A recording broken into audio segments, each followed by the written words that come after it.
The weather is fine today, punta kami Manila. Ngayon lang ulit kasi madalas umulan recently. Meet up dito sa Anonas, napaaga ako dahil excited eh. Salamat sa courier sa bago nilang spare series collection. Dumating na rin yung ibang crew, si Calvin, Carlo, and Clyde. At may pabaon pang digicam para daw aesthetic. Aurora Boulevard lang ang ruta, susundan lang natin ng LRT2 hanggang Recto, Quezon Boulevard. Grabe tong spare series, ang gaan, packetable at ang lamig kapag suot. Minsan masarap sa pakiramdam kapag mabilis, pero kailangan din natin bumagal at sumunod sa mga traffic rules. Safety ang pinakamahalaga sa lahat.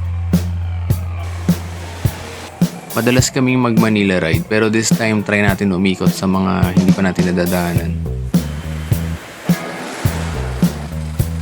Kumaliwa kami sa Evangelista Street, Raon. If naghahanap ka ng mga sound system and appliances, for sure dito mo makikita yun. Maraming products na pagpipilian at may pa-music pa, nakakaaliw.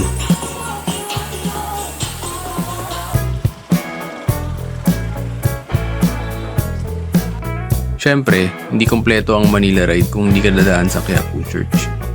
Sinubukan din namin pumasok sa Muslim community at nadaanan namin yung Golden Mosque and Cultural Center.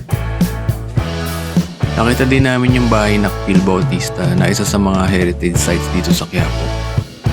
Dito sa street na to marami kaming nadaanan na halal food at meron ding chicken pastil.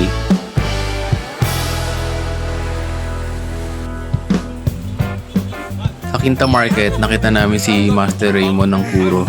Nagmumukbang daw siya ng hopya sa Kim Chong Tin.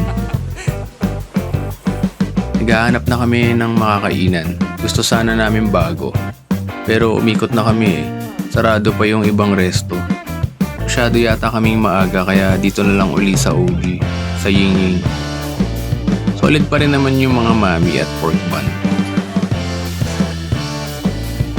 If mag-Manila ride kayo, subukan nyo dumaan sa mga hindi nyo pa nadadaanan dahil malay nyo may mga madidiscover kayong bago. Thank you Courier for the spare series, super lightweight, quality and pocketable talaga. Kahit sa feedbag kasya eh. Yun lang, balik uli kami sa Lungga.